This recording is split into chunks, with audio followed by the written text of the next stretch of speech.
Donc ça, c'est ton espace déjeuner. Alors ici, c'est l'espace déjeuner. Voilà. Ok. Donc, petite salle de réunion. Ici, on a mis la cuisine là-bas. Ok. Voilà, pour les collaborateurs. Moi, je veux voir les micro-ondes. On a un KPI qui est hyper intéressant. Ouais. C'est qu'à chaque fois qu'on fait une visite, on regarde les nombres de micro-ondes. Et du coup, ça alors donne. voilà. Eh bien, nous sommes sur un 4 micro-ondes. Ah, Vraiment, 4 c'est micro-ondes. Merci Andy qui C'est a la comme. palme, hein. Non, ils ont 4, merci Andy, pareil. Non, on est 4 micro-ondes. On est sur du 4 micro-ondes de compétition. Voilà. Magnifique. Avec effet miroir, enfin vraiment du bel ouvrage quoi. Ok, mais magnifique. Un petit mur de photos. Ah oui, alors ça c'est La top. super team baby. Ouais, exactement quoi. Il y a toute l'équipe qui est en mode petit. Et t'es où là? Ah moi je suis là. Ah oui, mais je voyais pas d'ici. Emilien, il pourra jamais filmer ça. Donc voilà, là on peut continuer ici sur l'espace aussi déjeuner, voilà.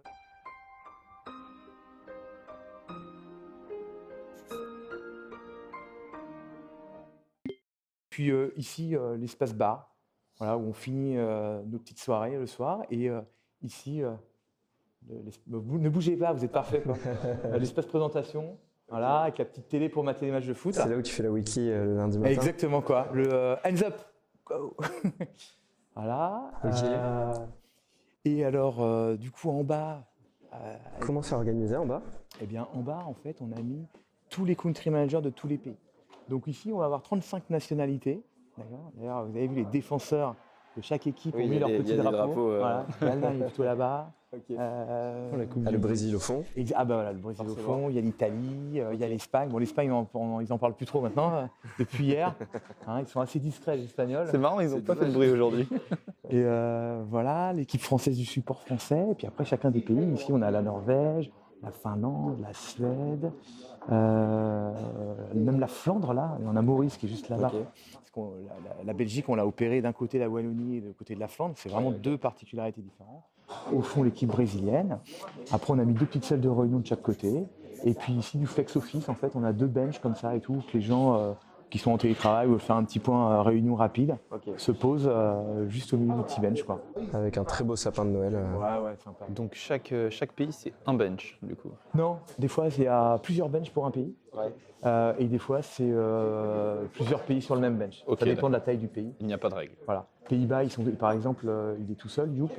Donc voilà, Maurice en Flandre, il est tout seul. Mais par contre, tu vas avoir des équipes comme le Brésil où ils sont 7-8 personnes. Ouais. Voilà. Alors le Brésil, ils sont pas. C'est pareil, on essaie de les mettre un peu par affinité. Donc le Portugal, la patronne du Portugal aussi, est juste derrière, Martha. Ouais, okay.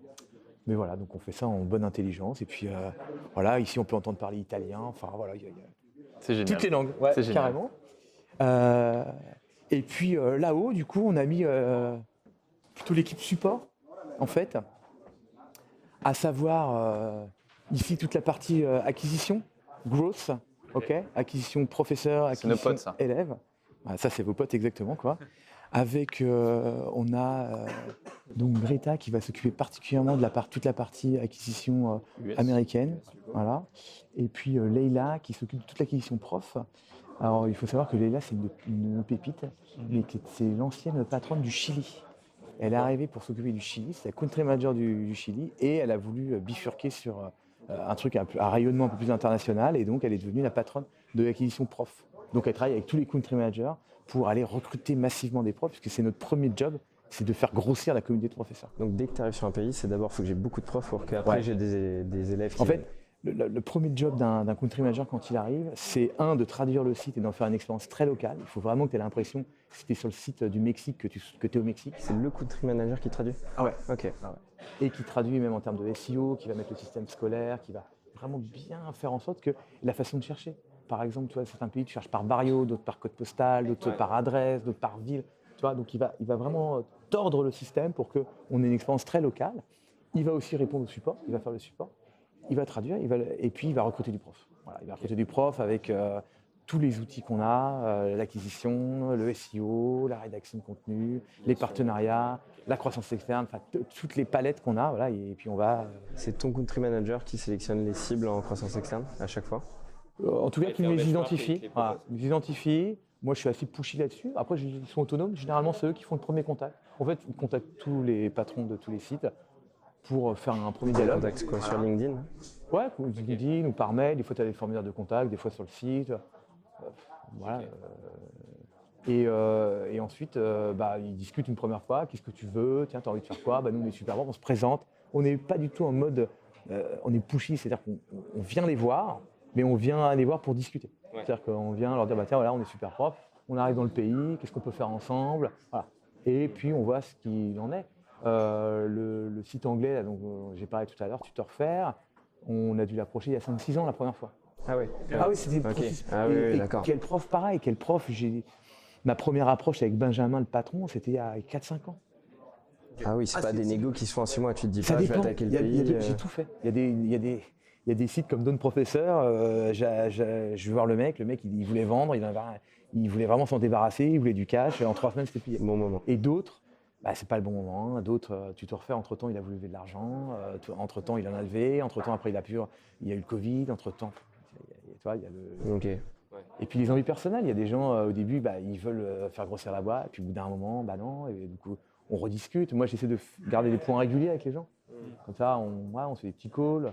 Mais j'en ai plein, moi, je discute avec tous les acteurs, on va dire, de... Ouais, tu te laisses la porte ouverte tout le temps. Ouais, et puis c'est sympa. Et puis même des fois, on se donne des bons petits tips, tu vois. Ils vont me parler de leur pays, ils vont me parler... Vous avez les mêmes problématiques en soi. Ouais. Puis c'est entrepreneur, moi. Puis surtout, moi, je donne assez facilement mes chiffres. Si c'est bienveillant. Donc voilà, on est à la cool. Et puis si un jour on veut faire affaire, autant qu'on s'entende bien. Ouais. Moi, je n'arrive pas avec un machette et puis tiens... 15 avocats tu me vends ou je te découpe, quoi. Ouais. Non, on va, et puis peut-être qu'à ce moment, un jour, on va travailler ensemble. C'est-à-dire qu'il va me dire, moi, je veux bien vendre, mais par contre, je veux continuer le projet. Plutôt en mode smooth. Okay. Mais présent, smooth présent, quoi. Donc voilà. Et donc ici, c'est toute la partie SEO. Voilà, qu'on a mis ici. Donc par exemple, là, on a le SEO italien, là-bas, le SEO brésilien. Voilà, un petit peu toute l'équipe SEO qu'on a mis là.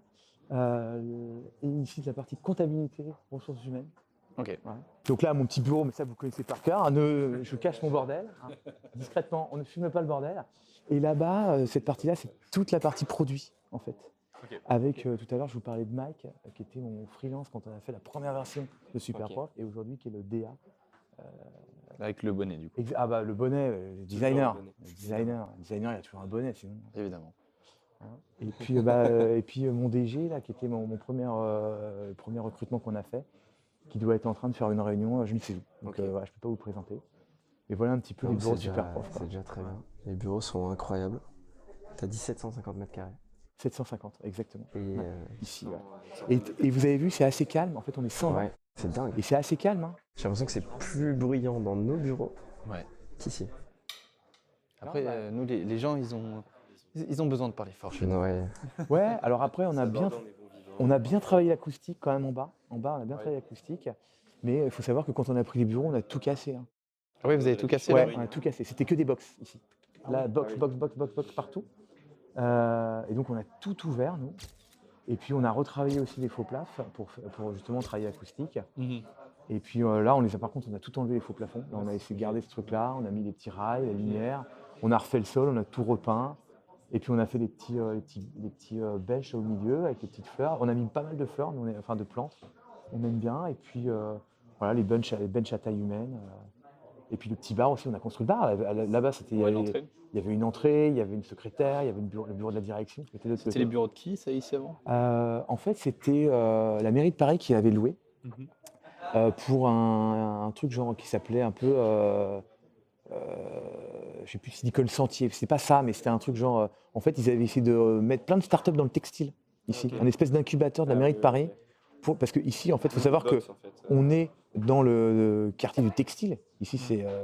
et donc, avant, ici, je pense que c'était un ancien atelier de confection. Voilà. Et donc, ils ont voulu refaire vivre un peu le côté textile, le côté rue Saint-Denis et compagnie. Et donc, ils avaient fait un incubateur. Mais ça n'a pas très bien fonctionné. Ils étaient restés 12 ans. Donc, ils avaient fini vraiment le bail.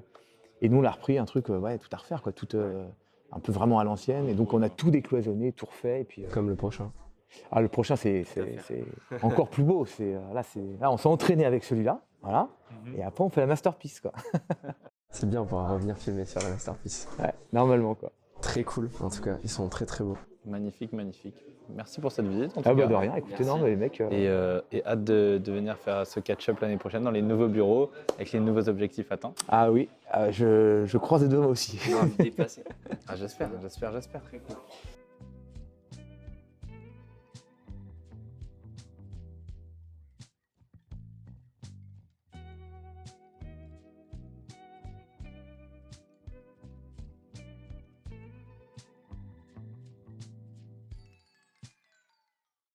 Magnifique ce Merci à sapin vous. d'ailleurs. hein. Ah oui, chouette, hein. Vous, Ouais, avez ouais. mis les... Ah, Là, ouais, vous avez ouais. mis des efforts. hein. Nous, on était contents de notre sapin au bureau.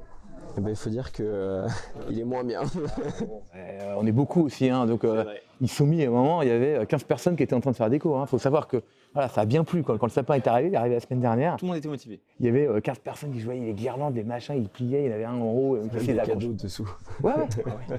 Ouais, on a fait. Non, bah, si on le fait un truc, on essaie de le faire bien. Quoi. Ouais, bien sûr. Sinon, tu te vois avec un petit sapin en plastique au milieu, tu sais. Mettre ça. Il y a un truc qui aurait pas été, quoi, tu vois. T'aurais pu en mettre un qui touche presque le plafond, ça aurait été génial aussi. J'avoue. Mais je crois qu'à la fin, ça devient compliqué quand même d'en trouver des géants. Ouais. Quoi. Et puis il faut les faire rentrer après, tu sais, quand même. Ouais, c'est ça. Là, bon. Ça va être, Même pas- déjà, tu vois, je pense celui-là, à sortir, tu vois, ils sont. Voilà, ça c'est fait pas un un- mec tout seul qui va te le livrer, et puis il faut trouver un camtar aussi pour te livrer ça. Hein. Tu sais, il faut vraiment. Moi, je veux bien prendre un semi-remorque, si tu veux, tu sais, pour t'amener un sapin de 10 mètres. Mais coût de l'opération, 50 000 € dans le sapin. Bon, voilà. Pour gagner 2 mètres, si tu veux. Ouais, mais c'est marrant. Et je suis d'accord. C'est marrant.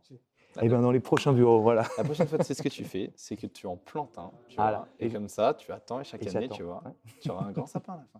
Ça Je suis pousse vite d'accord. en plus. T'as raison. C'est vrai que c'est peut-être ça qu'il faut. Finalement, au lieu de t'embêter. En plus, tu le gardes chaque année, c'est écolo, c'est bien.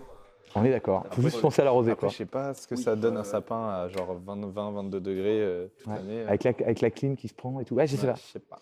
En intérieur, comme ça, je suis pas sûr qu'il adore. Mais à voir, ouais. Bon, allez, hop. Merci beaucoup.